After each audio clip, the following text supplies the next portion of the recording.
Conteur en herbe. L'ours et son orchestre de David Litchfield aux éditions Belin Jeunesse. Hector et Hugo sont les meilleurs amis du monde. Hector est violoniste et Hugo est son plus grand fan. Coups durs, joie et célébrité, ils ont tout partagé. Mais depuis quelque temps, tout va de travers. Qu'allons-nous devenir ? Se demande Hector. Plus personne ne vient à mes concerts. Ils vont tous écouter l'ours qui joue du piano. Hugo n'est pas d'accord. Il veut y croire encore. Je ne jouerai plus jamais, conclut Hector. Il est temps pour moi de ranger mon violon. Désormais, Hector ne quitte plus sa maison. Souvent, il regarde la télévision. Parfois, il écoute de la musique. Et surtout, il dort. Et dort encore. Mais une nuit, un drôle de bruit réveille Hector. Il sort de son lit et va sur sa terrasse.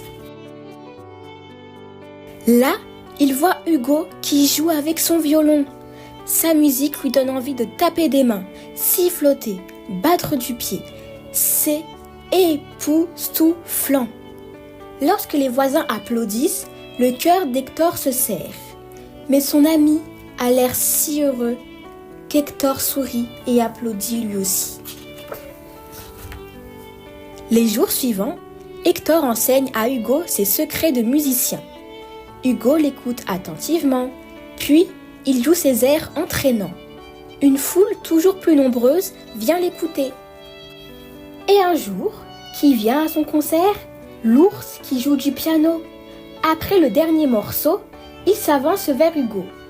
« Veux-tu rejoindre mon orchestre ?» lui demande-t-il. « Nous allons bientôt partir pour une grande tournée. » Hugo regarde Hector et le vieux violoniste sent son cœur se serrer à nouveau. « Vas-y, dit-il, c'est la chance de ta vie. »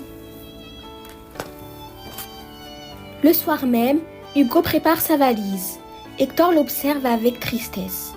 Tout bien réfléchi, lui dit-il, l'ours est un idiot. Nous n'avons pas besoin de lui. Hugo veut rassurer Hector, mais son ami le repousse. Tu veux me quitter, hein ? Eh bien, va-t'en. On verra si tu as vraiment du talent. Hugo part sans un adieu. Attends ! Crie soudain Hector. Je suis Mais c'est trop tard.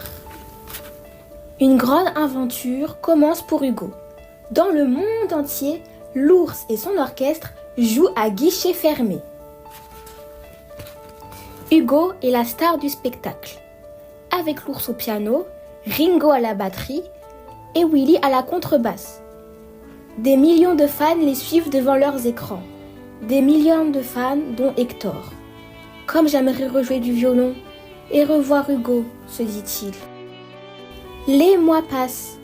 Un soir, Hector apprend que l'ours et son orchestre viennent jouer dans sa ville. Il court acheter un billet, mais de retour chez lui, il est pris d'un horrible doute. Et si son ami ne voulait pas le revoir ? C'est le soir du concert. Hector est au premier rang. Quand le rideau se lève, il cherche des yeux son ami. « Ah, le voici ! Mais il ne joue pas avec mon violon, s'étonne-t-il. » Les premières notes virevoltent. La musique lui donne envie de taper des mains, siffloter, battre du pied. C'est époustouflant. « Hugo !» crie Hector. « C'est moi, je suis fier de toi !» Hugo ne lui répond pas. Il murmure à l'oreille de l'ours, qui murmure à l'oreille d'un garde, et le concert continue. Soudain, Hector sent deux grosses pattes le saisir. « Que se passe-t-il » demande-t-il stupéfait. Des gardes le soulèvent et l'entraînent dans un couloir. « C'est bon, dit Hector, j'allais partir, lâchez-moi !» Mais les gardes continuent d'avancer. Quand ils s'arrêtent, Hector est bouche bée. Il comprend enfin où ils l'ont emmené. « Mesdames, messieurs, tonne une voix, j'ai le plaisir de vous présenter un invité très spécial. Sans lui, Hugo ne serait pas avec nous ce soir. » Hugo tend son violon à Hector. Et Hector comprend que, malgré les épreuves, Hugo et lui resteront amis toute la vie. Parce que l'amitié véritable, comme la belle musique, dure toujours. Et voilà, l'histoire est terminée. J'espère qu'elle vous a plu. N'hésitez pas à vous abonner pour ne rater aucune des prochaines histoires.